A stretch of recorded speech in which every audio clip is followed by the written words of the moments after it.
Hello, my savage cabbages. Welcome to my channel. My name is Dragonhal, the Prince of Wales, and today we will be looking at the Prophet and the Warlock trailer for Total War Warhammer 2. It got released about 4 or 5 hours ago, and I've come home today and watched it. Looks pretty good so far. I'm going to give you my thoughts, and we'll look at sort of the breakdown of this DLC and the free DLC as well. But let's start off by watching the trailer.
Just gotta love the Skaven, haven't you?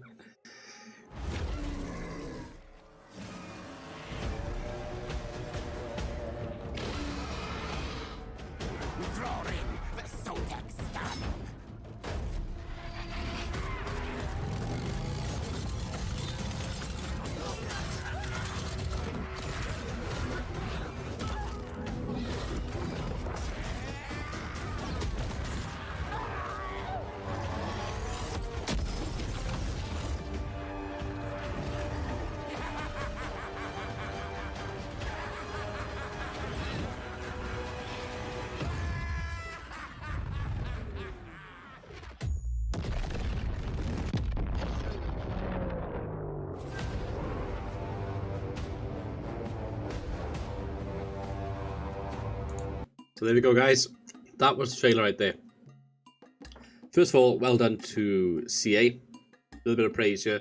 I really enjoyed that trailer a lot. People were saying in the comment section that they gave a nod to the Predator films. I must admit, I have not seen them. So don't bash me in the comment section, guys. But I will get around to watching those films once we move into our house. Which I'll give you some news about at the end of the video as well, but I won't spoil the actual video by talking about my house. But well done, I really enjoyed the trailer. It was fun seeing the sort of two factions sort of rise up and get into battle. Seeing, you know, the Lord of Sotek sort of pop up there, and then Ikit Claw as well. It was pretty well done, music. To be fair though, the trailers for CA are always pretty good, but that was, you know, hit me right there. Hit me right there. So if you want to get that out there. Release date is April the 17th as well, and that's the trailer. Currently has 83,000 views, so well done CA for that. Let's go on to this though. This is what you've come here for, the information, the FAQ, which accompanies it. I won't go over this first paragraph too much here. It's on Steam, exactly the same, copy and pasted. So if you want to go and have a look, it's on the website here or on Steam. Basically, two new factions. Sotek, Lord Sotek, or Cult of Sotek rather, and Clan Skya.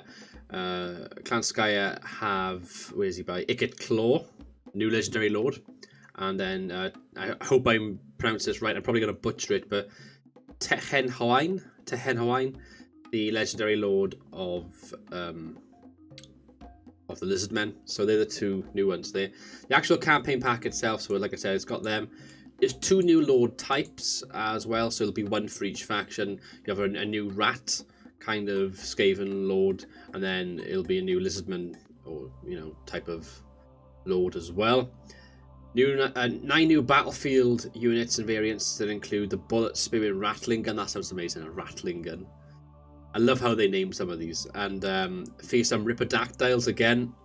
I'm looking forward to playing as them. Oh, I love lizardmen so much. They are Out of the new factions, out of the factions in Warhammer 2, Lizardmen are probably my favourite. But I'm going to give you guys the choice of which one to obviously play as on the channel. Unleash ultimate devastation with the Clan Skyer Doom Rocket, or summon an aspect of the very serpent god himself into battle. The great invocation of Sotex. That's going to be a new skill tree right there, I think. Looking at things. And obviously new legendary, new regiments of renown to unlock recruit and field. And it says full details of this lore pack, head over to Steam. There's not really much on Steam, it's pretty much the same as this, that's why I'm reading this instead. It says it's going to be released on the 17th of April, a Wednesday. We hear you say, you read correctly, it's the Good Friday bank holiday here in the UK that week. So to ensure that there are developers on hand to address any unforeseen issues, we're releasing a day earlier than usual. So there we go. There's that. Is it a pre-purchase discount? So with discounts, with every DLC, there's always a 10% discount if you pre-purchase through Steam. I would say, you know, make your decisions yourself. There's going to be early access and stuff with YouTube channels out there. Fingers crossed, I might be able to get some as well. I've requested it, so I'm waiting to hear back.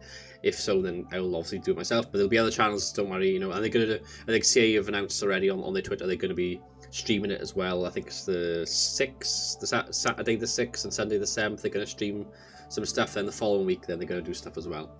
So you'll be able to make your decision whether you think it's worth buying or not for yourself through that. And yeah, so that's that.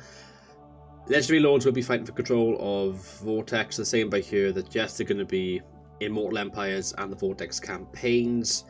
New units, so saying that full information again with specific units, check out the Steam page. There's so much on the Steam page at the moment, it's pretty much the same as this, so hopefully they'll update that and give us an idea. Again, like I say, better off looking at the streams and stuff in the meantime to see what gets added there. It's free content which I want to talk about by here, which caught my eye, and let me just read it for you. Especially if you're a Skaven Lisbon fan, yeah. So there's going to be a Doomsayers update for all players. It's going to be a refresh kind of thing of the Skaven Lisbon factions overhaul. So it's not just specific to the Legendary Lords, but to the actual factions. So like Master Mundi, that sort of thing. So that's interesting. This Doomsayer update, though, they've basically taken an idea which worked very well in the last DLC, the Vampire Coast DLC, which is an under Empire. It uses exactly the same kind of core mechanic, which they talk about in this by here. Whereas in the Vampire DLC, you would go and you could take a city sort of undetected, so you sort of hold on to it, and you get like a portion of the income from that city, which is quite good as a pirate. You can just sail around, taking coastal villages, cities, and stuff, and sort of stay there, take that income away without the faction knowing you're there. And the actual mechanic itself is very Skaven-esque. It's something that the Skaven faction are crying out for. Skaven are one of the most unique factions in Warhammer lore, from my understanding, but they haven't been represented very well in Warhammer 2. But I think this DLC will be the DLC where they will start to flourish a bit more, because most people want to play as like the badass kind of dark elves and high elves and massive Tyrannosaurus Rexes and stuff with the lizard men. And Skaven don't, you know, even though they're popular, they don't always get as much love as far as the game mechanics go, but I think this will change it. So basically what they're saying is replace the Pirate Cove mechanic with the vampires. You can, once you've established a sort of undercity there, a whole host of building options will be available, including wealth, resources, corruption buildings. Undercities also support the ability to either summon a verminous army to rise up and attack the settlement, or if you're playing as Clan Skyer, to detonate a Doomsphere device. If not detected, can blow the settlement to ruins. So can you imagine playing as Clan Skyer, you're up against like the Lizard Men or the Dark Elves or something. You've taken this city, you've got an undercity right underneath there. The other factions going at each other's throats and stuff. You're just sitting there like a time bomb. All of a sudden, boom, city's in ruins. That is just such a good mechanic to have. That's really excited me the most out of all of this DLC. So that's going to be great if you're playing as Clan Skyer. It makes me want to play as Clan Skyer. So yeah, really good. I would love to see how this plays in kind of multiplayer and stuff, like, you know, co-op campaigns. Can you imagine playing a co-op campaign, all of a sudden, boom, goodbye, you know, your settlement's gone, you didn't even know I was there. So lots of potential there. And it says remaining hidden is the key to developing the Under Empire to its fullest, but with each addition to the tunnels and warrens, the risk of being spotted grows ever greater. So the more you upgrade it, like a building chain, the more you upgrade it, there's more of a risk of a faction discovering you, so you have got to be careful. And it says that if they can be destroyed, a little rat poison goes a long way by the rules at the settlements above ground. Discovering whether a verminous nest lies beneath a settlement can be achieved through the construction of specific buildings, deploying heroes in close proximity to search for the ratmen, or for the Skaven to blow their cover by building too much. So it's a no pun intended, it's cat and mouse, or cat and rat, I suppose, you've got to play. So it adds a nice dynamic to the campaign map, which is good, because the campaign map could do with something new. They've taken a mechanic from a previous DLC, and they've said, you know what, that's going to work really well, and they've expanded upon it, given it its own kind of thing. And yeah, well done to them. I'm not quick to praise CA all the time. I'm quite critical in the past, but this DLC I can definitely see a lot of value in it, shall we say, from what I've read so far and seen. So great stuff there. It says cat and mouse there. I just stole that. That's probably why I said cat and mouse. And then it says all lizardmen legendary lords will be able to unlock a chain quest to seek out Lord Croak, the last of the first generation of the Slan. Although he's technically dead, his spirit remains and exerts its power over the living world. So once Croak is found, he will join the player's faction as an immortal hero, boasting a completely unique skill tree and devastating campaign map. So again, the Lizardmen had a unique thing sort of there. Lord Croak will be there. Skaven, sorry, will have the unique thing there. The Lizardmen have their own thing here with Lord Croak. So they've bolstered that as well. Lord Croak will be involved in the Lizardmen campaign now through that, to an immortal hero, shall we say. But this is the other thing I want to talk about, and that's Bretonnia.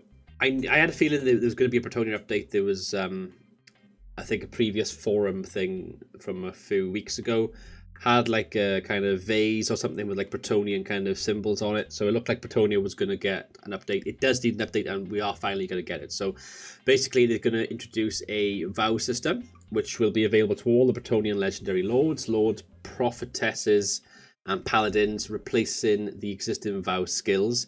Each character will need to pledge themselves to a vow and undertake a task to demonstrate their devotion. So that sounds quite interesting. Adds a bit of dynamicism to Bretonnia. Once taking their pledge, the character will receive a trait linked to the conditions of the task, which could be anything from defeating enemies in battle to constructing certain buildings in their home region. Upon completion of a task, the vow will be granted and the character will be able to progress onto subsequent vows. Once completed, each vow will grant the character a selection of buffs and benefits, such as keeping reduction of specific units, increased armor, or even immortality. Beyond the brand new vow system, Bretonnia have also received a load of other updates, which include, so there's a lot of stuff here, new technologies, a new Trident of Manan weapon for Alberic, a new Confederation dilemma. I want to know what that dilemma is. That's intriguing. All Bretonnian lords start the game mounted in campaign by default. Again, very interesting. Free peasant mob upkeep when not exceeding the peasant economy cap. So that's, I'll change things up a little bit. General Bretonnian garrison improvements, because the garrisons are a bit meh, to be honest with you. Increased turn duration for the Green Knight, so you'll have him for a little bit longer than the turns you have him for at the moment.